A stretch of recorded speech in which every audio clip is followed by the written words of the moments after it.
Welcome back to the channel, and if this is your first time here, I need you to stay right where you are, because the story I am about to tell you is not one you will want to miss. Before we begin, hit that like button and make sure you are subscribed, because we post new supernatural romance stories every single week, and you do not want to be the person who finds out 3 episodes into a series that you missed the beginning. Now settle in, get comfortable, and let me tell you about a woman who spent 23 years believing she was broken, and the moment she discovered that she was actually the most dangerous thing in the room. There is a particular kind of loneliness that comes not from being alone, but from being surrounded by people who look through you. Lena Ashwood had lived inside that loneliness for so long that she had stopped noticing the edges of it, the way you stop noticing the hum of a refrigerator until the power goes out and the silence is suddenly deafening. She was 23 years old, and she had never shifted. In a pack of 240 wolves, in a territory that measured its worth in bloodlines and animal forms, and the particular hierarchy of who could run fastest through the old forest at the edge of the Voss lands, that single fact defined everything about her life. She had no form, she had no shift, and according to every elder, every council member, every well-meaning aunt who patted her shoulder at pack gatherings with that specific mixture of pity and relief that they were not her. That meant she had no real place. Her mother had died when Lena was 4, a border incident that the pack records described in 3 clinical sentences and no further elaboration. Her father had remarried within the year, a woman with a strong bloodline, and 2 daughters who shifted at 12 and 13 respectively, both of them sleek gray wolves with their mother's sharp eyes. Lena had watched them from the doorway of the house she still technically lived in, had watched them tumble across the back field in their animal forms, while her father stood with his new wife and laughed at something she could not hear, and she had understood, without anyone explaining it, that the arithmetic of belonging did not include her. She was the remainder, the number that did not divide evenly. She had learned, therefore, to be useful, not in the way that earned gratitude or recognition, but in the quieter and more durable way of being, someone that systems could not function without. At 16, she had started volunteering in the pack's administrative office, a series of connected rooms in the basement of the main lodge where the territory's records were kept. Birth registrations, death records, boundary agreements with neighboring packs, council minutes going back 160 years, all of it stacked in filing cabinets and cardboard boxes and an ancient digital system that crashed every time the weather changed. She had organized it, not because anyone asked her to, but because disorder offended something deep in her nature, and because the work was invisible and therefore safe. Nobody competed with her for it. Nobody watched her do it. She could spend 8 hours in the basement reading documents from 1947, and nobody noticed she was gone. By the time she was 23, she knew more about the Voss territory's history than anyone alive, including the elders. She knew which boundary agreements had been honored, and which had been quietly renegotiated without council approval. She knew which families had contested inheritance claims going back 3 generations. She knew, because she had read every council minute from the last 160 years, that the official histories the pack told about itself were cleaner and more heroic than the actual record, which was full of compromises and cover-ups and decisions made behind closed doors that would not have survived exposure to open air. She kept all of it in her head, organized with the same meticulous care she applied to the filing cabinets, and she told no one, because nobody asked, and because she had learned early that knowledge is only power if you are in a position where anyone will listen to you use it. She was not in that position. She was the girl without a shift, the administrative assistant who knew where everything was, the useful remainder. And then Kale Voss came home. He had been gone for 4 years, which was long enough that the pack had started to quietly wonder whether he would come back at all. The old alpha, Gregor Voss, had died in February, a sudden cardiac event that the pack physician had certified, and the council had accepted with the speed of people who had been waiting for a particular door to open. Gregor had been sick for 2 years.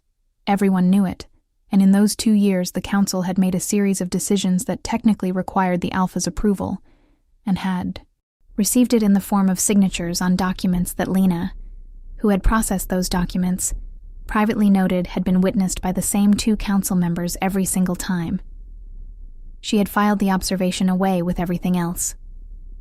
Cale had been in the Northern Territories, working as an independent enforcer for pack disputes, which was a polite way of saying that he resolved conflicts between packs in the way that large and extremely capable men resolved conflicts when the law was a suggestion, and the only real authority was what you could back up with force. He was 31 years old. He had his father's height and his mother's eyes, which were the particular pale gray of winter sky just before snow, and he had 4 years of working alone and answering to no one layered over whatever he had been before he left, which by all accounts had been a man with a short fuse and very little patience for the political theater of pack life. He walked into the main lodge on a Thursday in March, and the pack felt it. That was not a metaphor. In a community of shifters, an alpha's presence was a physical fact, something that moved through the air like barometric pressure, something you felt in your sternum before you consciously registered it. People stood up straighter. Conversation stopped mid-sentence. The 3 council members who had been meeting in the lodge's main room when he arrived went very still in the way of people who have been doing something they need to account for, and are rapidly calculating whether they have time to compose a plausible version. Lena had been at her desk in the administrative office when it happened. She felt the shift in pressure, same as everyone else, and she had looked up from the boundary records she was cross-referencing, and thought, with the flat practicality that characterized most of her internal responses, that things were about to get complicated. She was correct, but not in any of the ways she had anticipated. Now, if you have been following this channel for any length of time, you know that the moment when 2 people first encounter each other is one of my favorite things to unfold slowly, because first encounters carry everything that comes after them, all the tension and the misreading and the things said and unsaid, and if you rush it, you lose the whole architecture of what the relationship is going to become. So stay with me here, because what happened between Lena Ashwood and Cale Voss in the first 72 hours after he returned to the territory was not a love story yet. It was something more interesting than that. It was a very careful taking of measure. He came to the administrative office on his 2nd day back. He came alone, without the council members who had been trailing him like anxious satellites since his arrival, and he stood in the doorway of the basement office and looked at the space with the expression of a man who is trying to understand how something became what it is. The office had been transformed in the years Lena had been working there. The filing cabinets were labeled in her handwriting, precise and consistent. The digital system had been replaced with something that actually functioned. The documents that had previously existed in various states of disorder were now organized by date and category and cross-referenced in an index that she had created herself and updated weekly. It looked, in other words, like a place where someone had spent years caring about something that nobody else bothered to care about. He looked at it for a long moment. Then he looked at her. "You run this?" he said. "I manage the administrative records for the territory, yes," she said. She did not stand up. She had learned years ago that standing up when authority figures entered a room was a performance of deference that those authority figures then expected every subsequent time, and she had no interest in establishing that expectation. "You are the new Alpha, acting Alpha," he said. "The confirmation ceremony is next month." He came into the office, which was not large, and he moved through the space with the particular ease of someone who was accustomed to filling whatever room he was in without apology. He stopped at the end of her desk and looked at the index she had open on her screen. "What are you looking at?" "Boundary records from the last adjustment with the Harrow territory," she said. "There are 3 documents in the council. Minutes that reference an agreement that does not appear in the official boundary files. I am trying to determine whether the agreement was superseded or simply not filed correctly." Something in his expression shifted. It was subtle, the kind of thing you would miss if you were not paying attention. But Lena had spent her entire life paying attention to the things people's faces did when they thought no one was watching. "What agreement?" he said. "I do not know yet," she said. "That is what I am trying to find out." He was quiet for a moment.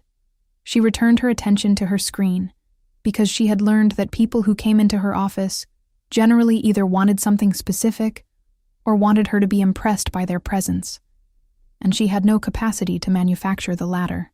He did not seem to require it. That was the first thing she noticed about him. The absence of the performance that most of the pack's power structure required from her. He was not waiting for her to acknowledge that he was important. "How long have you worked here?" he said. 7 years. "And before that?" "I grew up in the pack," she said. "My father is Aldrich Ashwood. I am sure you know him." A pause. "You are the one who did not shift," he said. She did not flinch. She had had 23 years of practice at not flinching.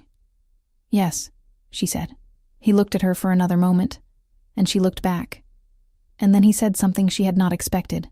"What did you find in the council? Minutes that you are not supposed to have found yet?" She looked at him. He looked at her. And she made a decision that she had never made before, in her entire career in this office, in her entire life in this pack, which was the decision to say the true thing instead of the safe one. "Quite a lot," she said. "Would you like to sit down? If you are new here, now is a really good time to subscribe and hit that notification bell, because this story has layers that we are only just beginning to peel back, and you will not want to miss where this goes." He sat down. He sat in the chair across from her desk that she used for the rare occasions when someone came to retrieve a document, and he sat in it like someone who was prepared to stay for a while, which she noted, and she pulled up the index she had been maintaining for the last 3 years, the private one that she had never shown anyone, the one that catalogued every discrepancy she had found in the official record. She did not show him everything.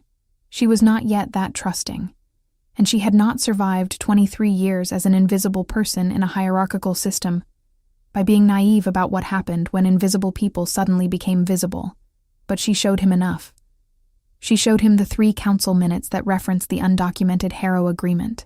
She showed him the pattern of signatures on the documents from his father's last 2 years. She showed him the financial records she had noticed 3 months ago that did not reconcile with the territory's official budget. Discrepancies small enough to be overlooked individually and significant enough to matter when you looked at them together. He did not interrupt. He did not tell her she was misreading the records. He did not perform the particular kind of dismissal she had learned to expect from people who discovered that the administrative assistant in the basement had figured out something inconvenient. He read what she showed him with the focused attention of someone who had been waiting for exactly this kind of information, without knowing he was waiting for it. And when she finished, he was quiet for a long time. "You have had this for how long?" he said finally. "The full picture?" "About 8 months," she said. "Individual pieces longer." "And you told no one?" "There was no one to tell," she said. "Your father was ill, and the council was managing his decisions. The previous Alpha's enforcer was appointed by the council. There was no independent authority in the territory to receive this information without it going directly back to the people who created the problem." He looked at her for a long time. "And now?" he said. "Now you are here," she said. "And you came alone." Another silence. "Why does that matter?" "Because it tells me you understand that something is wrong," she said. "People who believe they are walking into a clean situation do not come alone to the basement office on their second day back." Something happened in his expression then. Something complicated that she did not have enough data to fully read yet. And then he said, "What is your name?" She had told him. He had been in the territory for 4 years before he left. He had not known. That was fine. She had expected it. She was the useful remainder. And useful remainders are not the people whose names get remembered. "Lena," she said. "Lena Ashwood." He said her name once, quietly, as if he was storing it somewhere specific. And then he said, "I am going to need your help." "I know," she said, and she turned back to her screen, because there was still work to do. The first week of Kelvoss's tenure as acting Alpha was, from the outside, relatively uneventful. He met with the council. He toured the territory boundaries. He reviewed the pack's financial accounts, which Lena had summarized for him in a document she prepared at his request, organized by category and referenced against the discrepancies she had already identified. He was civil with the council members in the way of someone who is keeping the surface of a conversation entirely separate from what is happening beneath it. She watched this from the periphery of the 3 meetings she was required to attend to manage the minutes, and she noted that he was better at it than she expected. He had the enforcer's instinct for reading the room, for identifying who was comfortable and who was watchful, for knowing when to push and when to let the silence sit. He also, in that first week, developed the habit of coming to her office at the end of the day. It was not announced. It was not scheduled. He simply appeared, usually around 6 in the evening, and sat in the chair across from her desk, and they talked. Not always about the records. Sometimes about the pack, its history, the dynamics between families that the official documents gestured at but did not explain. Sometimes about the boundary territories, which she knew from 40 years of records, and he knew from 4 years of working them from the outside. Sometimes about nothing in particular. A comment on the weather, a question about where she usually ate lunch, and she had enough social awareness to understand that these were the kinds of conversational offerings that people made when they were trying to establish whether a person was real to them, whether they existed in 3 dimensions rather than as a function. She let him. She was cautious about it, the way she was cautious about most things, but she let him, because something in the way he sat in that chair, the particular ease of it, the absence of performance, was something she did not have a category for in her experience of how people in authority behaved toward her.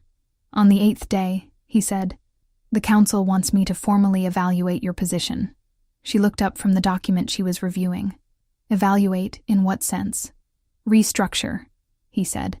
"They want the administrative function moved to the main lodge, under direct council supervision." She was quiet for a moment.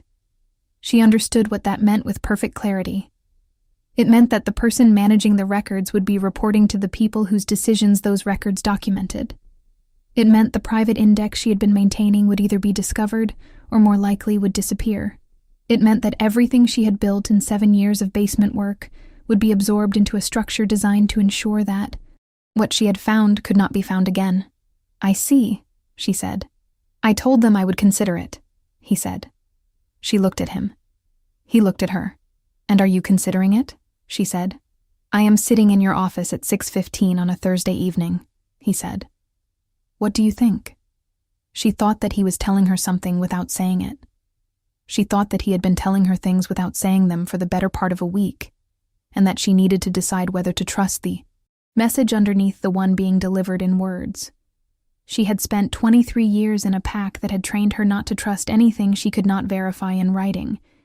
And yet, "I think you came back to a territory that has been run by a committee that has been running it for its own benefit for at least 2 years, she said. "And I think you know that if you let them control the records, you will never be able to prove anything that you already suspect. And I think you did not come home to be an alpha in name only."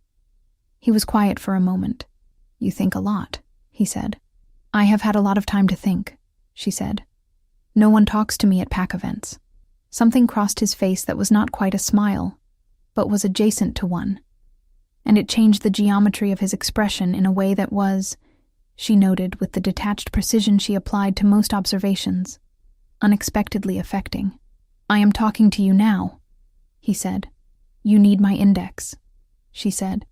"I also," he said, paused in a way that felt deliberate, "find you considerably more interesting than anyone else in this territory." She held his gaze for a long moment. Then she looked back at her screen. "The council's recommendation will be in the official minutes from today's meeting," she said. "I will have them processed by morning. Lena." She looked up. "I am not moving your office," he said. She nodded, once. And she returned to her work, but she noted, quietly and precisely, that her hands were not entirely steady, which was a data point she had no established category for, and therefore filed separately for later review.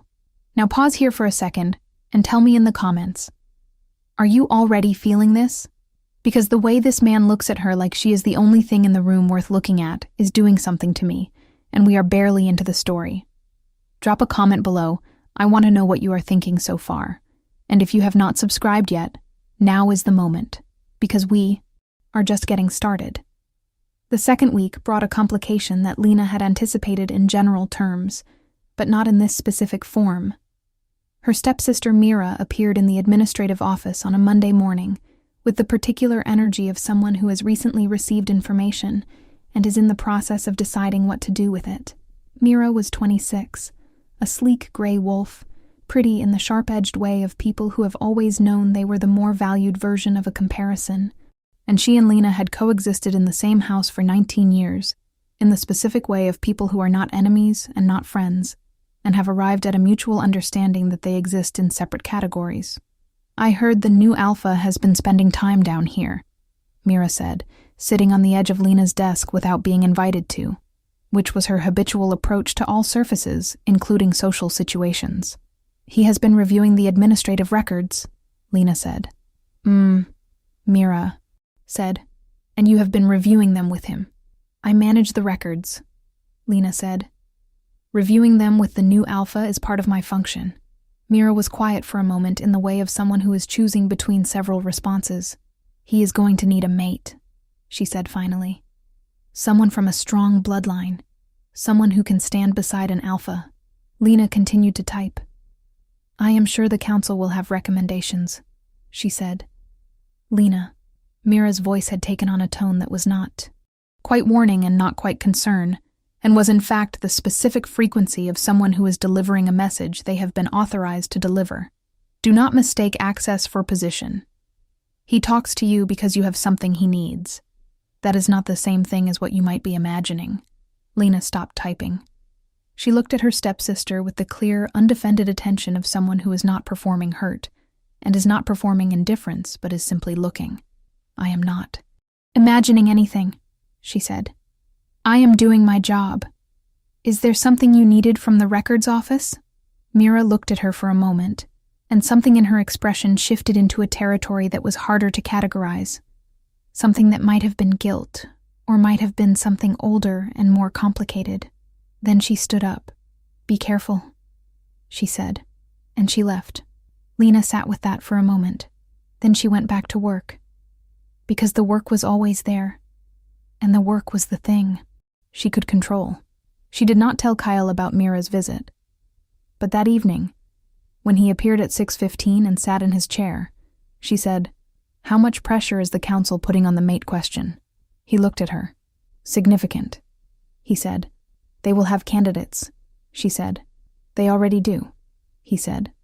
"There is a list. It was presented to me this morning." "And?" He was quiet for a moment. "And it is a list of people who are well connected to the council or to allied packs who have things the council wants," he said. "It is not a list compiled with any attention to what I might want." She kept her eyes on her screen. "What do you want?" she said. The silence that followed that question was the longest silence that had occurred in her office in 7 years of quiet work, and she felt it against her skin in a way that she could not have described with any precision. A kind of atmospheric pressure, like the moments before weather changes. "That," he said finally, "is a complicated question."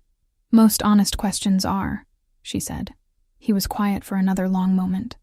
Then he said, "What did you want, before? When you were still hoping you would shift?" She was surprised by the question. She had not expected him to turn it. She looked at him. He was looking at her with the same focused attention he gave to the records. The same quality of presence that she was beginning to understand was simply how he experienced the world, without the overlay of performance, that everyone else layered between themselves and what they were actually seeing. "I wanted to run," she said. "I wanted to know what it felt like to move in that way, to belong to my own body in that way. And now?" She thought about it. She was honest because he was watching her with the attention that demanded it. "Now I think belonging to my own mind is probably sufficient," she said. "I know more about this territory than anyone in it. That is a kind of running." He looked at her for a long time. "You are not what I expected to find here," he said. "No one ever expects to find anything in a basement records office," she said. "That is not what I meant," he said. She knew that. She filed it in the separate category. What neither of them knew, what neither of them had the context to know yet, was that the thing Lena Ashwood had been carrying her entire life without knowing she was carrying it was not an absence. It was not the empty space where a wolf should have been. It was something older than wolves, something that had been waiting in her bloodline for 3 centuries with the patience of a thing that understood geological time. And it was beginning, in the particular atmospheric conditions of that spring, with its border tensions and its council machinations, and its complicated evenings in a basement office with a man who looked at her like she was the most significant document he had ever been handed, to stir. She noticed it first as temperature. She ran warm. In the evenings, a low persistent heat that she attributed to the stress of the situation and the late hours and the particular difficulty of cataloging corruption while trying to maintain professional distance from the man fighting it. She noticed it second as perception, a heightening of the sensory information the world was offering her, the smell of the old paper in the filing cabinets more complex and layered than it had ever been, the sounds of the lodge above her office more distinct and separable, the specific texture of information that she had always processed quickly, now arriving faster, as if something in the processing mechanism had been upgraded without her consent. She said nothing about any of this. She noted it, and filed it in the separate category, and continued to work. The border crisis happened on a Tuesday. The Harrow Pack had been pushing at the eastern boundary for 3 weeks.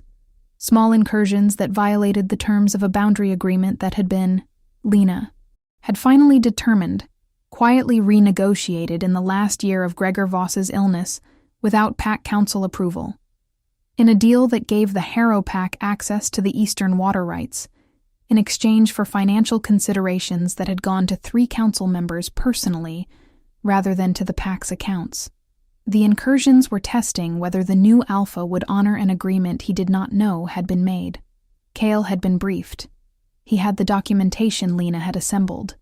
The original boundary agreement, the unofficial renegotiation, the financial transfers, the pattern of council behavior around it. He had called a council meeting for Wednesday to address it formally. What he had not anticipated was that the Harrow Pack would choose Tuesday night to make the test definitive. Lena was in the office at 9 in the evening, which was not unusual, when she felt the boundary alert go through the pack. It was a physical thing, a resonance in the air that every shifter could feel, the pack's collective alarm system, and she felt it with the same clarity that the wolves around her felt it, which she noted as unusual, and then set aside because the crisis required attention. She heard the lodge above her erupt into organized movement, the specific controlled chaos of a pack responding to a threat, and she heard Cale's voice cutting through it, clear and authoritative in a way that settled the chaos without removing the urgency. She went upstairs, not because she expected to be useful in the physical response. She was not a fighter. She had no animal form. She had no place in the enforcement response to a border incursion. But she had the documentation, and she had the private index, and she had the specific knowledge that the Harrow Pack's actions were not random aggression, but a calculated test of a specific agreement, and that knowledge was actionable if someone was in a position to use it. She found Cale in the main room of the lodge, in the process of coordinating 3 different teams of enforcers via phone and direct instruction, and she crossed the room to him without hesitating and said, quietly, close enough that only he could hear her, "The eastern incursion is at the Millbrook Crossing. That is the specific point referenced in the unofficial renegotiation. They are testing whether you know the agreement exists." He looked at her. She held his gaze. "If you send enforcers without citing the original boundary agreement, you are implicitly acknowledging the renegotiation," she said. "You need to communicate to the Harrow Alpha directly that you are operating under the terms of the original compact." He processed this in approximately 2 seconds. "Can you draft that communication?" "I already did," she said, and handed him the document she had written in the 4 minutes it took her to get upstairs, citing the original compact by date and reference number, and noting the specific provisions that governed Eastern Water. Access. He read it. He made 2 modifications. He handed it back to her. She transmitted it from her phone to the contact she had identified in the Harrow Territory's administrative files, which she had, because she had spent 7 years organizing everything, including the contact files for all neighboring packs. The Harrow incursion stopped within 20 minutes. She was standing at the edge of the main room when the all-clear came through, and around her the pack was exhaling the collective, held breath of a crisis resolved, and she was experiencing something she had no established framework for. A sensation that began at the base of her spine and moved upward through her body like heat finding its channel, like pressure finding its release, and she understood with sudden and complete clarity that something was happening to her that she did not have words for yet. She made it to the back entrance of the lodge before it crested. She made it to the tree line before her body stopped, being the body she had always had. Oh, if you thought this story was going somewhere predictable, I need you to understand that we are about to completely rewrite everything you thought you knew about Lena Ashwood, and I need you to be subscribed before we get there, because this next part changes everything.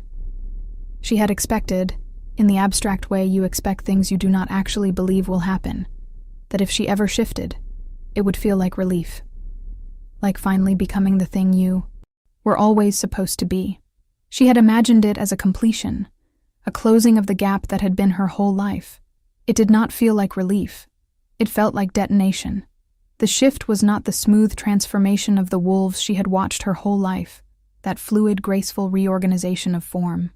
It was violent and total and vast, as if the thing that had been compressing inside her for 23 years had been waiting for exactly this much pressure to release. And when it released everything at once. She was aware of the ground under her hands, and then under her paws, and the paws were not wolf paws. They were something larger and different, and she was aware of her own body as a shape she had never been in before. But that fit with the completeness of something that has been waiting. Black. She was aware of black fur and the particular weight of a form that was considerably larger than any wolf in the territory, and she was aware of her own senses rewriting themselves in real time, the night becoming not dark but luminous, the air becoming not air but information, layered and precise and comprehensively available in a way that her human senses had always gestured toward but never fully delivered. She stood in the tree line at the edge of the Voss territory, and she was a black panther, and she was the first one in 300 years. And she did not know that yet, but she knew that she was finally, completely, exactly herself. She did not know how. Long she stood there. Long enough that the lodge behind her had quieted.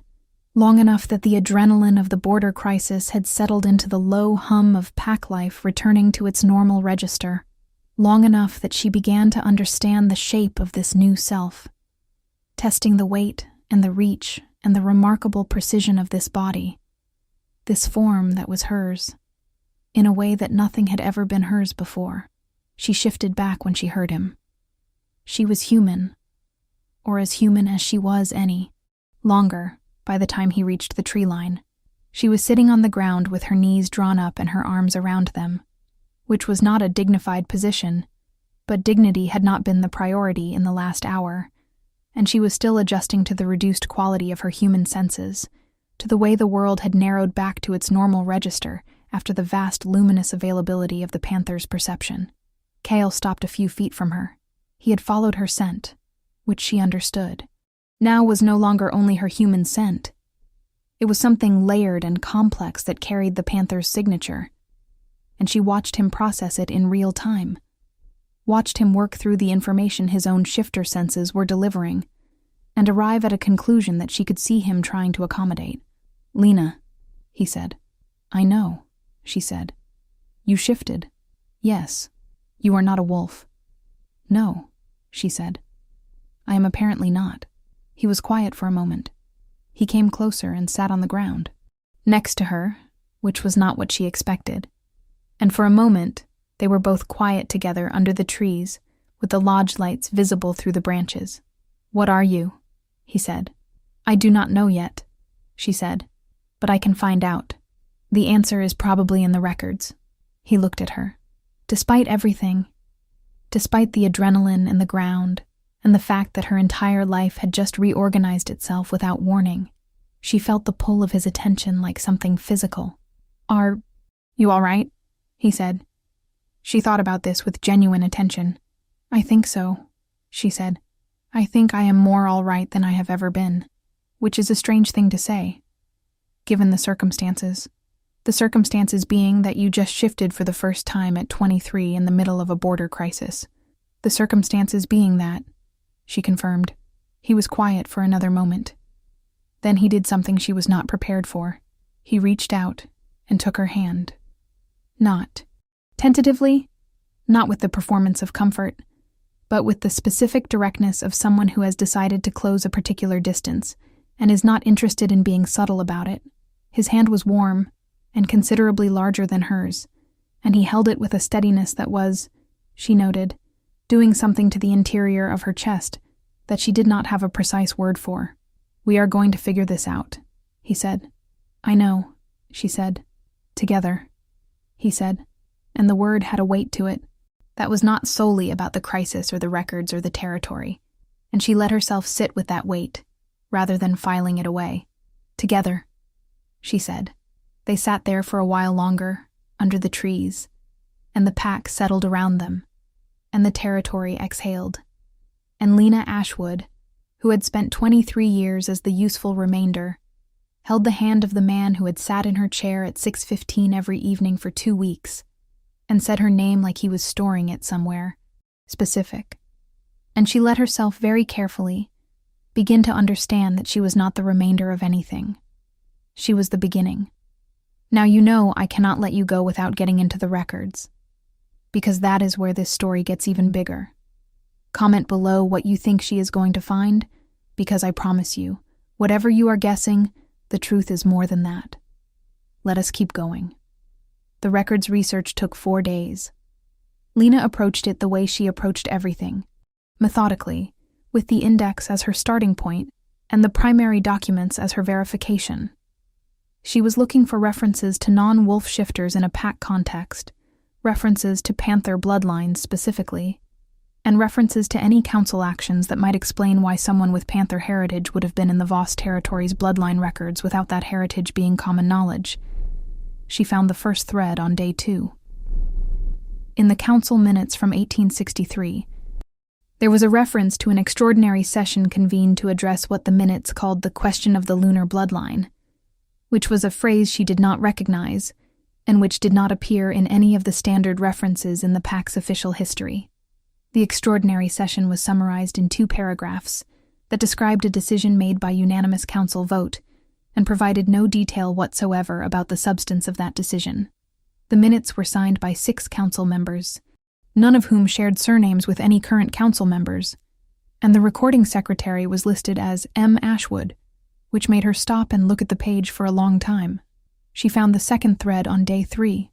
In the medical records from the Territorial Healers Archive, which she had organized years ago, but never had reason to read in detail, there were case notations from the late 19th century that described patients with what the healer termed atypical biological expression, a phrase that was clinical enough to have made its way into the record without flagging the particular nature of the condition it was describing.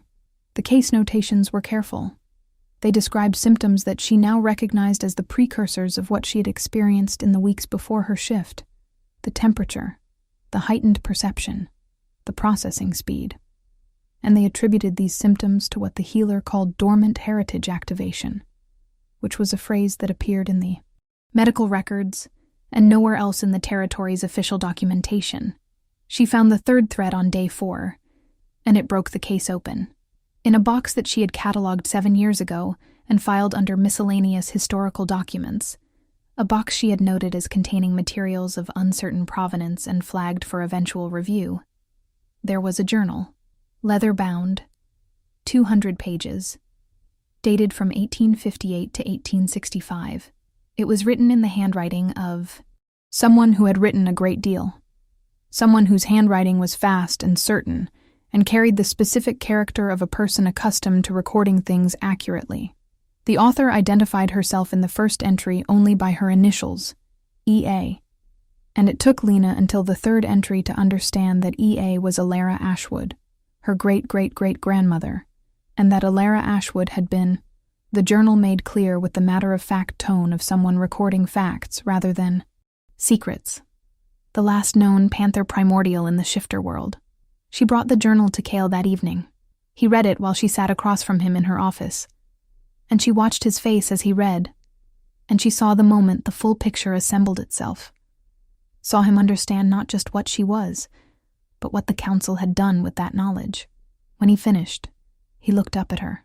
His expression was controlled in the way she had learned to read as the particular stillness that preceded. The discharge of a large amount of concentrated feeling. The council in 1863 voted to suppress the knowledge of Panther primordials, he said. Yes, she said, because a Panther primordial is the only non-wolf shifter that carries alpha authority, she said.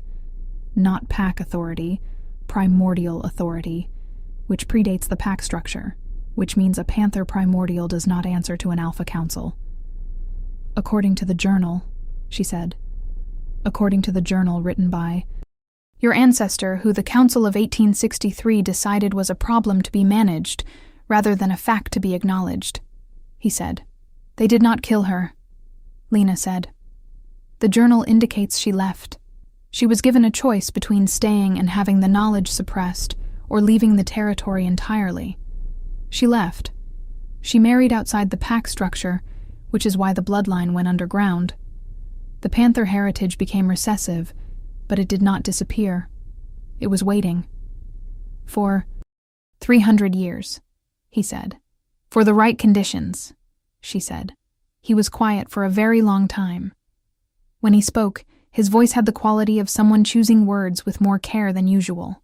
You understand what this means, he said. It means I am not subject to the Pack Council's authority, she said. Not because I am alpha. Because I am something that exists outside the structure the council was built to administer. It also means, he said, and his voice was quieter now, that the council is going to do everything in their power to suppress this again, because they have done it before and they know how and they have considerable practice. She had known this. She had known it since she read the first entry of Alara's journal. I know, she said. Lena, his voice had changed. It was not the alpha voice, not the command register he used in the main lodge. It was the voice he used in the evenings, the quieter one, the one that had developed over 2 weeks of 615.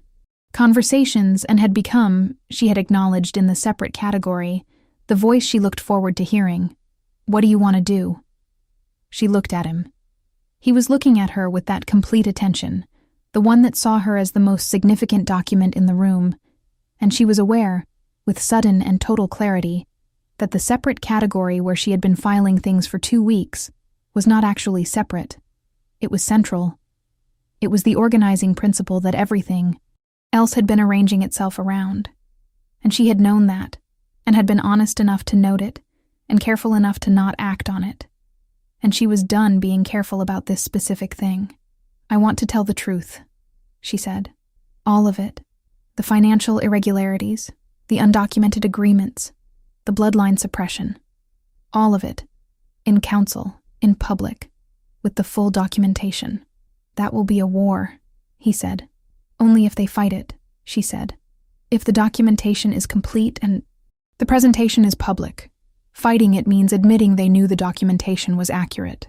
He looked at her for a long moment. You have been planning this, he said. I have been preparing for the possibility, she said. There is a difference. What is the difference? Planning assumes a specific outcome, she said. Preparation acknowledges that the outcome depends on factors you cannot fully control. I have prepared the documentation. The outcome depends on you. He stood up. He came around the desk, and she was aware of the particular geography of the office, its smallness, the way he occupied space that was now also her space in a way it had not been 3 weeks ago. He looked down at her, and she looked up at him, and the distance between them was close enough that she could see the exact shade of his winter sky eyes and the specific way they were looking at her, which was not the way an alpha looked at an administrative resource. She had known for a while. She had filed it separately. She was done with the separate category. What does it depend on me for? He said. His voice was low. I cannot call a public council session, she said. You can. That is the only thing it depends on me for, he said. She held his gaze. No, she said. He reached out and touched her face. his hand at her jaw with the same directness he had used when he took her hand under the trees. Nothing tentative about it, and she felt the warmth of it travel through the specific cold of her professional composure, which had been the temperature she operated at for 23 years, and was now, she understood, no longer entirely sustainable. "Lena," he said. "Cale," she said. "I called a public council session for Friday," he said. "I did it this morning." She looked at him. "You were waiting for me to say I was ready," she said. "I was waiting for you to tell me what you wanted," he said. "Because I have been watching you not tell people what you want for 3 weeks, and I did not want to be another person you managed." She was quiet for a moment with the specific weight of that. "I am not managing you," she said. "I know," he said. "That is why I could wait." And she reached up and put her hand over his, the one at her jaw, and she let herself have this thing that she had been filing separately, this precise and complicated and absolutely real thing. And she said, "Then let us go tell the truth." He smiled. It was the first time she had seen him smile with his whole face, the controlled geometry of his expressions opening into something unguarded and genuine. And it was, she noted in the category, that was no longer separate, devastating in the best possible way. "Together?" he said. "Together," she said. "Okay, I need everyone to take a breath, because I'm going to need the comments to process this with me. Tell me one word for how you are feeling right now. Just one word. Drop it below. I will start. Inevitable. Because that is what this feels like. Like everything in this story was always moving toward this exact moment. Subscribe if you have not, because the council meeting is about to happen, and I promise you it will be everything. The public council session on Friday was held in the main lodge's Great Hall, which could accommodate the full pack, and which had been used for significant territorial decisions throughout the pack's history. Lena had been in the Great Hall for 2 pack gatherings in her life. She had attended both in the specific capacity of someone present but not participating, seated near the back with the other administrative staff, managing the minutes. She had never stood at the front. She stood at the front. She stood beside Cale, who had opened the session in the formal language of Alpha authority that the pack's traditions required, and she had the documentation organized in order of presentation on the portable drive she carried and on the physical copies she had prepared and which were stacked on the table in front of the Assembly's record-keeping station. The council members were seated in their formal positions, 7 of them, and she could read from their stillness and the particular quality of their attention that Cale's meeting call had given them enough warning to be prepared for something, but not enough information to know specifically what was coming. She looked at the room. 240 people, or most of them, the pack's enforcers on the borders maintaining the perimeter, and the elderly members watching via the live feed she had set up from the lodge's existing camera system, which had not previously been used for council sessions, but which was now going to be, because one of the things she had learned from Alara's journal was that the suppression of truth depended absolutely on it being possible to control the audience. She spoke for 40 minutes. She presented the financial irregularities first, because they were the most immediately legible to a general audience, the discrepancies between the PAC's official budget and the actual expenditures, the private financial transfers to 3 council members, the amounts, the dates, the account records she had cross-referenced. She presented the unauthorized agreement second, the Harrow boundary renegotiation with its water rights and its consideration, the documentation of the signatures, the absence of council approval, the connection to the border crisis of the previous Tuesday. She presented the signature pattern from Gregor Voss's last 2 years third, the documents that had required the Alpha's authority and had received it through a process that raised questions she presented calmly and factually, without accusation, allowing the documentation to make the argument. She presented Alara's journal last. She did not read from it at length.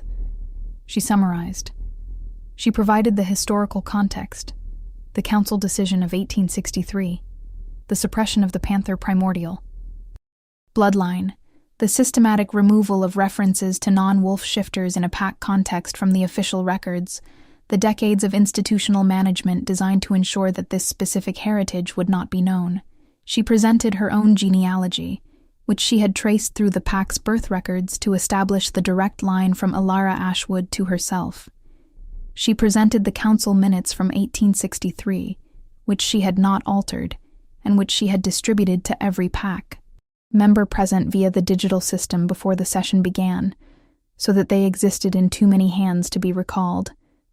And then she said, quietly and clearly, into the absolute silence of the great hall, I shifted 4 days ago. I am a Panther primordial. I am not a defect. I am not an anomaly. I am the continuation of a bloodline that this territory's council suppressed 300 years ago because it threatened the structure of their authority. I am telling you this not because I am asking for anything. I am telling you this because you have a right to know what was done in your name, with your territory's records, by people you trusted to tell you the truth. The silence lasted approximately 6 seconds. Then it broke, and the sound that replaced it was not the controlled noise of a managed assembly. It was the sound of 240 people processing, simultaneously, the specific vertigo of a history they thought they knew, reorganizing itself around a fact that changed. Everything. The council did not fight it, not in the way she had anticipated as the worst case. 2 of them, Doran and Vey, the members most heavily implicated in the financial transfers, attempted to challenge the documentation, but their challenges were met with the source documents, which she had on the table, and which she could locate within seconds, because she had organized them herself, and the challenges dissolved. The other 5 were quiet, in ways that communicated a wide range of responses. 2 of them with the specific quality of people who had not known the full picture and were processing it. One with what she read as relief, one with what she read as resignation, one with what she read as a calculation still in progress. Kyle spoke after she finished. He was measured and specific, and he used the alpha authority that the pack had given him to announce that an independent review of the financial records would be commissioned, that the boundary agreements would be revisited under the terms of their original compacts, and that the council's composition and procedures would be subject to a formal review process in which the full pack would participate. He did this without theater or excessive force, in the tone of someone stating what will happen rather than arguing for what should, and the pack received it in the way packs receive clear authority. They settled. She was standing at the record-keeping table afterward, organizing the physical copies of the typed documentation she had distributed when Mira appeared beside her. Her stepsister was quiet for a moment, looking at the documents with an expression Lena had not seen on her face before, something that was not the sharp-edged competence she usually wore. I did not know, Mira said, about the Ashwood connection, about what the council knew. I know, Lena said. She had known. She had read the genealogy carefully enough to know that Mira's bloodline did not carry the primordial heritage, which meant Mira had no reason to have been told, and had not been. It was not yours to know. It was suppressed before any of us were born. I told you not to mistake access for position, Mira said. You did, Lena said. I was wrong, Mira said. The words cost her something. Lena could see the price of them, but they were said cleanly and without qualification. You were not mistaking anything. I was looking at you through the framework I had always used, and I was wrong. Lena looked at her. Stepsister. 23 years of parallel existence in the same house. 19 years of being the deficient version of the comparison.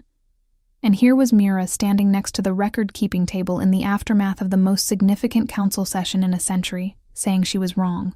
Lena thought about Alara's journal, about the woman who had left rather than fight, who had married outside the pack and watched her heritage go dormant across 3 centuries, who had written 200 pages of truth that had sat in a miscellaneous box in a basement office until the right person found it. She thought about patience.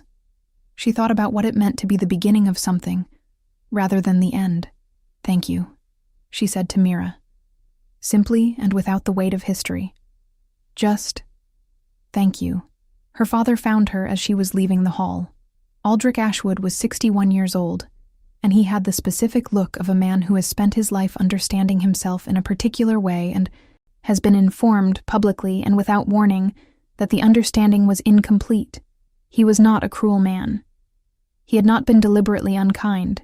He had simply, as so many parents in so many hierarchical systems, allowed the system to define what he valued. And she had not been what the system valued. And he had not done the work of looking past the system's judgment. He stood in front of her, and he did not say the right thing immediately. She could see him looking for it. And she thought, about letting him find it on his own timeline. Then she thought about Ilara, who had spent years being graceful in impossible situations. And she thought that she did not have to manage this one. She could wait. "Lena," he said. And then he stopped and started again. "I did not know you were doing all of this. All these years." "No," she said. "You did not." "I should have paid more attention," he said. "Yes," she said. "You should have." He nodded. He had the look of someone who has received a verdict. "Can I?" he said, and opened his arms, a little uncertainly. A gesture that was asking permission in the specific way of a person who is not sure they have the right to offer comfort. She thought about it. Then she stepped into the hug, because he was her father. And he was imperfect, and so was she, and the truth had been told, and the records were corrected. And she was, for the first time, the person who had a panther in her blood, and a man she loved, and a history that was finally documented and a future that had not been foreclosed. She could afford to be generous. "We are going to have to learn some new things about each other," she said into his shoulder. "Yes," he said. "We are." She found Kyle at the end of the evening, when the hall had cleared, and the administrative work of the session was done. He was standing at the window that looked out over the territory's main field, and she came and stood beside him. They stood together in the quiet, and she could feel the warmth of him in the cool evening air, the particular density of his presence that she had been aware of for weeks, and was now aware of in the full way, without the separate category. "How do you feel?" he said. She thought about this, giving it the attention it deserved. "Accurate," she said. He looked at her. "Accurate. I feel like myself," she said. "Like the accurate version of myself, without the parts that were wrong because they were assembled from a false premise." He turned to look at her, and his winter sky eyes were warm in the way that was a thing she had a whole category for now. Not separate, just hers. And he said, "The woman who organized my father's entire administrative archive in a basement for 7 years, because it needed doing and no one else was going to do it, that was also the accurate version of you." "Yes," she said. But she did not know it yet. He reached out and tucked a strand of hair back from her face. The same directness as always. The same absence of performance. Just the simple act of a person who has decided to close a distance and does not need to announce it. "She is the reason any of this happened," he said. "She is the reason I had anything to work with when I came home. She is the reason the territory has a future, instead of a managed decline." She looked up at him. "You are trying to tell me that my years of invisible labor were actually foundational," she said. "I am telling you that the most significant infrastructure in this territory has your handwriting on it," he said. "Literally." She laughed. It was a real laugh, unperformed and unguarded, and she felt him respond to it with the specific attentiveness he gave her, and she thought that she could spend a great deal of time being looked at like that, and it would not stop being the thing it was. "Very romantic," she said. "I have the filing system to prove it," he said. She shook her head, still smiling, and he pulled her close, and she let herself be pulled. And they stood at the window together with the territory spreading out before them in the evening quiet. A territory that had a future because of what had been done in the last 4 weeks, because of what had been done in 7 years in a basement office, because of what a woman named Ilara Ashwood had chosen to write down in 1858 and preserve against the expectation that anyone would ever read it. The pack settled outside. The territory breathed. And Lena Ashwood, Panther, primordial, last of a bloodline 3 centuries in the waiting, rested her head against the shoulder of the man who had asked her what she wanted and meant it, and thought that accurate was, in fact, the most complete feeling she had ever known. "I need a moment. I genuinely need a moment because this story got me. Drop a like if you felt that, and tell me in the comments what moment hit you the hardest. Because for me it was the journal and the name Alara Ashwood, and the moment Lena understood that she was not a mistake in a system. She was the continuation of something the system had tried to erase. That is the good stuff. That is why we are here. Subscribe if you have not, because we are going to the epilogue and I want you to be there for it. Epilogue. 4 years later. The Voss Territory Accords, as they came to be known in the wider shifter world, took 18 months to fully negotiate, and another year to implement. The Independent Financial Review recovered $47,000 in diverted PAC funds, which were returned to the territory's public accounts, with interest calculated from the date of each transfer. 2 council members resigned before the review concluded. 1 was formally censured. The remaining 4 participated in the governance restructuring with varying degrees of enthusiasm, and the restructuring produced a council model that included elected representatives from each family group in the territory, a public audit process for all accounts, and a term limit structure that had not existed before. The Harrow Boundary Agreement was renegotiated under the terms of the original compact, and the water rights were returned to the Voss Territory, which used them to establish a watershed management program that benefited both territories enough that the Harrow Alpha, a pragmatic woman named Sable, eventually became one of the Accord's most vocal advocates in her own PAC structure. The Panther primordial bloodline was formally documented and added to the shifter world's historical record, a process that required 3 separate academic councils and 1 extremely contentious multinational PAC summit, at which Lena presented the documentation with the same calm precision she had used in the Voss Great Hall, and which produced, after 6 months of argument, a formal acknowledgement that the suppression of non-wolf shifter heritages in the 18th and 19th centuries had been a deliberate and systematic policy, and that the historical record required correction. The Journal of Alara Ashwood was published in a scholarly edition annotated by Lena herself, who wrote a 40-page introduction that placed Alara's experience in its historical context and documented the 300-year arc from Alara's departure from the territory to Lena's shift in the tree line. The introduction was, by any reasonable standard, one of the most significant documents in shifter historical scholarship produced in the last century. It was cited in 26 separate academic works in its first 2 years of circulation. Lena kept a copy of the original journal in the administrative office, in a preservation case she had commissioned specifically for it, next to the index she had maintained for 7 years. Cale's confirmation as Alpha had been unanimous, which had not surprised anyone except possibly Cale himself, who had a complicated relationship with the concept of unanimous anything, the governance. Restructuring had complicated his authority in the ways it was supposed to complicate it, adding accountability structures and public reporting requirements that previous alphas had not had, and that he had insisted on. And the territory was, 4 years later, significantly more stable and significantly more solvent and significantly less reliant on the specific character of whoever happened to hold alpha authority at any given moment, which he considered a success even when it meant that 3 elected council members could outvote him on infrastructure spending. They were mated. They had been mated for 2 years, in a ceremony that was notable for being considerably less elaborate than tradition required and considerably more honest than most PAC ceremonies managed, and which Lena had organized herself because the alternative was allowing someone else to organize it, and she had opinions about document management that extended to ceremonial records. Her father had attended and had wept in the specific way of a man confronting a happiness he had not previously understood himself to have failed to provide, and she had found, to her own surprise, that she was glad he was there.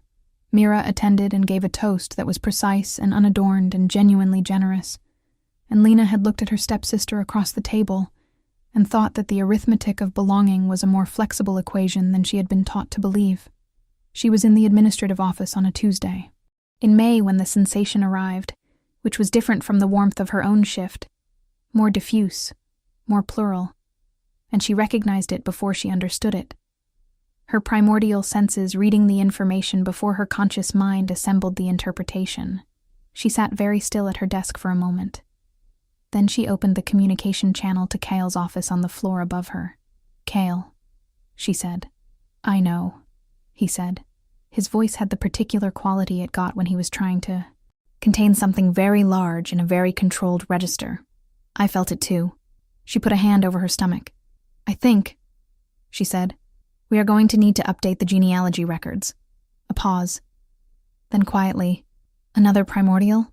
She thought about Alara, who had written 200 pages into a future she could not see, who had carried her heritage into a world that had chosen not to know her, who had preserved the bloodline across 3 centuries of dormancy, with the patience of someone who understood that some things cannot be hurried and cannot be suppressed, and can only be waited for.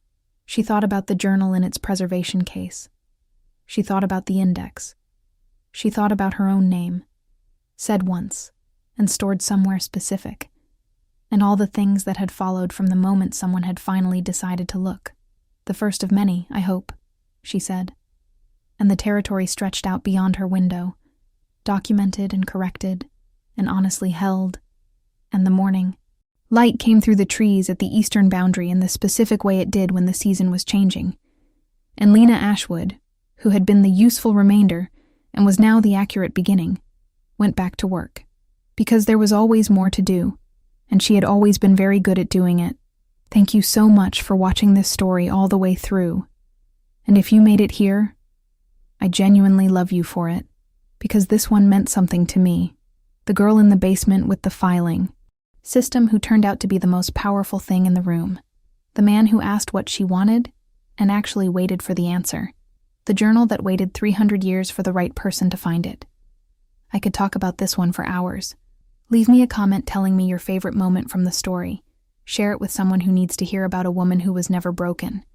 She was just waiting for the right conditions. And subscribe if you are not already part of this community, because we have so many more stories where this one came from. I will see you in the next one.